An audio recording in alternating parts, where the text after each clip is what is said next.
di sini akan mewawancarai Bapak Haryadi. Di sini kita akan mewawancari di Batik Pusaka Banten. Nah, di sini tuh kita akan wawancara tentang komunitas produk lokal. Sebelumnya boleh nggak kasih tahu kita namanya, nama Bapak itu siapa? Oh gitu. Baik, Ya, baik. biar kita kenal nih. Iya. Nama saya Haryadi. Saya selaku owner Batik Pusaka Banten. Bapak Haryadi. Kalau untuk lokasi Batik Pusaka Banten di mana ya Pak? Lengkapnya nih? Alamat lengkapnya di Jalan Raya Petir, Kompleks Teragading, dari pintu gerbang 100 meter. 100 meter. Itu alamat lengkapnya. 100 meter belok ke kanan. Ke kanan. Bisa ke situ ya guys. Menurut Bapak batik mana yang paling susah dibuat? Kalau batik itu semua sulit dibuatnya karena dia kan dibuatnya secara handmade. Beda dengan printing. Kalau printing itu mudah dibuat di sablon ke mesin. Gitu. Kalau batik ini agak sulit dibuatnya karena handmade butuh kesabaran. Butuh kesabaran cara membuatnya. Kalau adik-adik mau pelatihan membatik, boleh dicoba di sini di Batik Pusaka Banten. Kita juga mengadakan pelatihan batik. Gitu. Batik apa yang paling Bapak gampang buat dibuatnya Pak? Itu tadi saya bilang batik itu tidak mudah dibuat. Yaitu yang mudah dibuat itu hanya batik printing atau batik sablon. Itu yang mudah dibuat. Tapi kalau batik asli itu susah dibuatnya. Prosesnya agak lama. Itu ya. Untuk pembuatan satu batik ini kira-kira berapa lama sih? Pembuatannya prosesnya sekitar dari 1 hari sampai 10 hari. Itu tergantung apa yang kita buat, mau berapa potong atau berapa piece yang kita proses pembuatan kain batik. Gimana sih caranya batik ini nih bisa diminati sama kalangan anak muda gitu? Biar cara diminati batik ini ya kita menggunakan batik itu sendiri, digunakanlah, dipakai. Kedua ya dilestarikan, udah pasti itu berkesinambungan. Kalau sudah memakai berarti melestarikan. Ketiga ya membeli sama aja berkesinambungan juga, memakai juga ya, itu aja. Cara biar diminati oleh khalayak ya, khalayak. Caranya itu melestarikan, membeli, memakai. Perlu anak-anak muda ini pelatihan membatik di apa ya, di yang sudah ada di galeri-galeri yang ada di batik gitu. Mengadakan pelatihan di sekolahan juga, mengadakan pelatihan membatik gitu. Sekarang kan kurikulumnya sudah ada ya, kurikulum membatik ya. Itu aja. Mengapa Bapak masih melestarikan batik di era modern sekarang? Karena saya melestarikan batik ini, pertama satu untuk biar kebudayaan, kearifan lokal tidak tenggelam. Itu pertama. Dan kedua bisa bermanfaat untuk menyerap pengangguran, menjadi tenaga kerja batik lokal kan gitu. Gitu. Selanjutnya, batik-batik Bapak ini pernah diekspor ke luar negeri?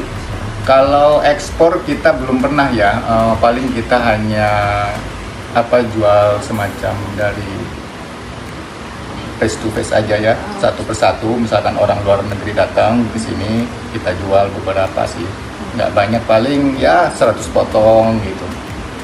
Tapi untuk ekspor langsung belum. Tapi orang luar banyak yang berdatangan ke sini, dari Amerika, dari Paris.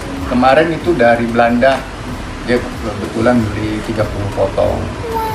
Baru kemarin, cuma sayang tidak divideokan. Iya sayang, nggak sempet kita saking sibuknya itu melayani orang Belanda. Turis sih yang datang ke sini, wisata ke Banten. Untuk pembuatan batik, pembuatan batik sini apakah masih tradisional atau sudah modern sih Pak? Pembuatan batik khas Banten itu masih tradisional dengan cara proses handmade, batik cap dan tulis. Jadi masih betul-betul tradisional. Oh, masih tradisional. Terus kalau di Batik Pusaka Banten ini ada berapa pegawai sih Pak? Pegawainya kita mencapai 20 orang. 20 orang ya. Tapi kalau utamanya cuma paling 5 orang. 5 orang. Kalau yang lain itu penambahan aja kalau ada orderan banyak. Jadi yang utamanya 5 orang. 5 orang Kalau- karyawan pokoknya, karyawan tetap gitu ya. Kira-kira kalau boleh tahu Batik Pusaka Banten itu sudah berdiri berapa lama sih?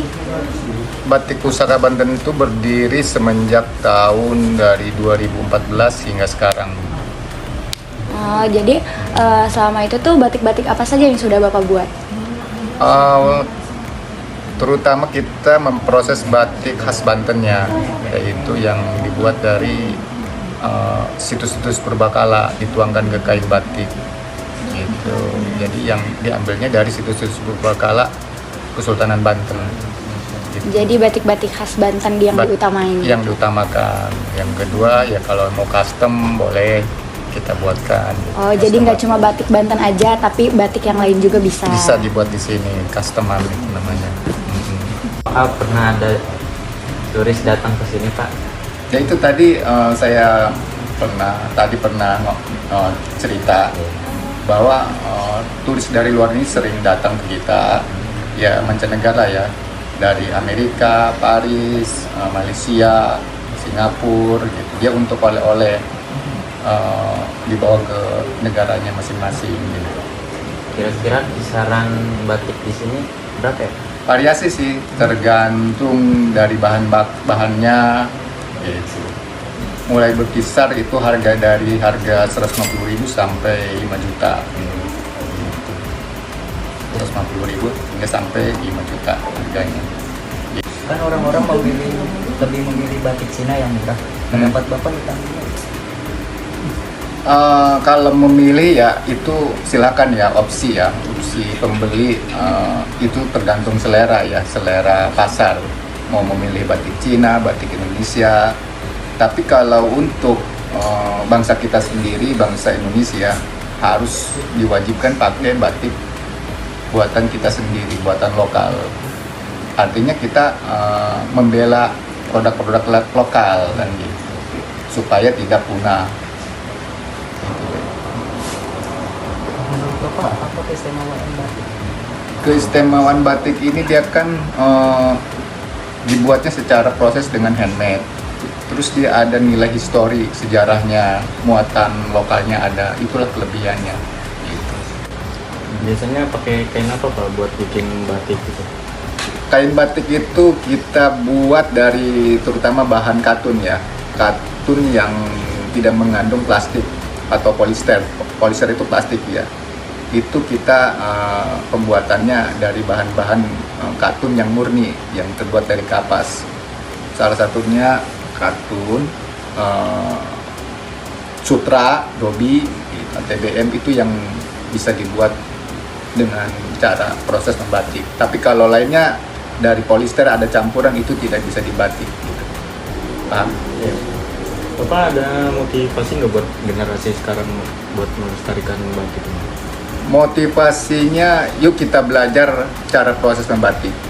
Yuk kita lestarikan. Yuk kita beli produk-produknya. Biasanya sehari itu bisa memproduksi berapa batik? Kita sehari memproses batik itu dari 50 potong sampai 100 potong. Itu satu hari, ya kali sebulan itu udah berapa. Menurut Bapak, apa kekurangan dan kelebihan batik? Kekurangannya batik itu sebetulnya tidak ada ya, karena ini sebuah kearifan lokal ya, kebanyakan kelebihan gitu. Beda dengan batik print, itu banyak kekurangannya. Kekurangannya satu, dia tidak mengenal histori, tidak cara proses dengan handmade, kearifan lokalnya hilang, nggak ada. Jadi kalau batik itu signifikan nggak ada kekurangannya gitu, signifikan ya, nggak ada kekurangannya, bahkan banyak kelebihannya. Bapak, gimana sih cara bedain batik asli sama batik yang tidak asli? Cara membedakannya, batik asli itu diproses dengan menggunakan handmade. Jadi prosesnya dengan cara proses batik cap dan tulis. yaitu menggunakan lilin yang dipanaskan. Lilin yang dipanaskan. Canting.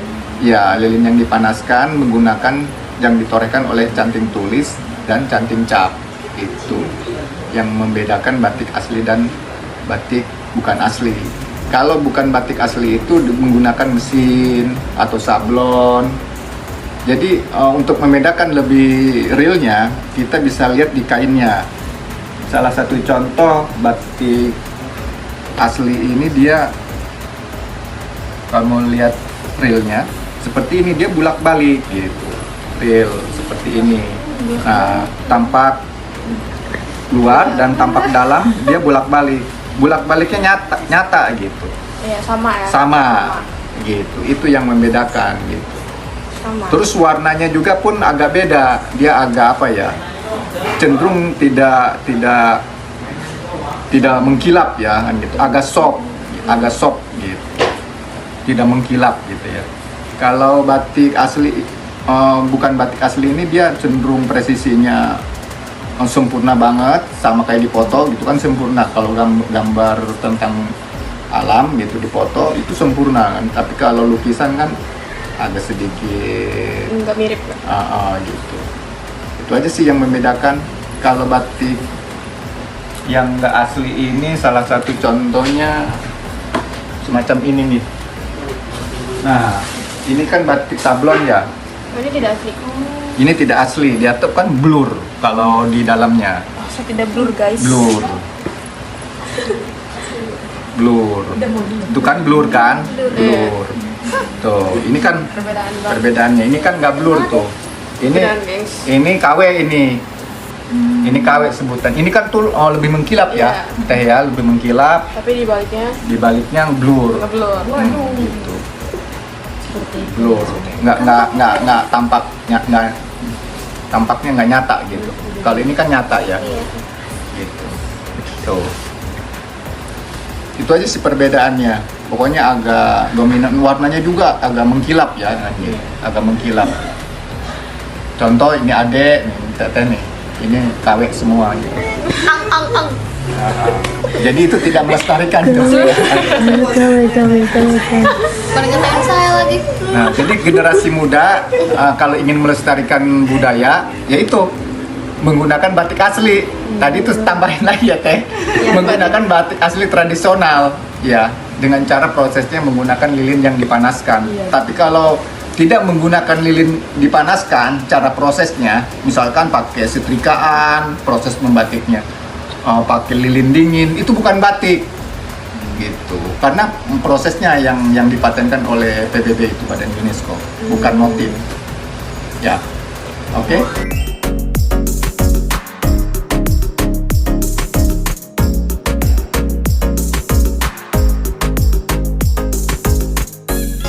Sekian dari wawancara kami bersama Bapak Haryadi.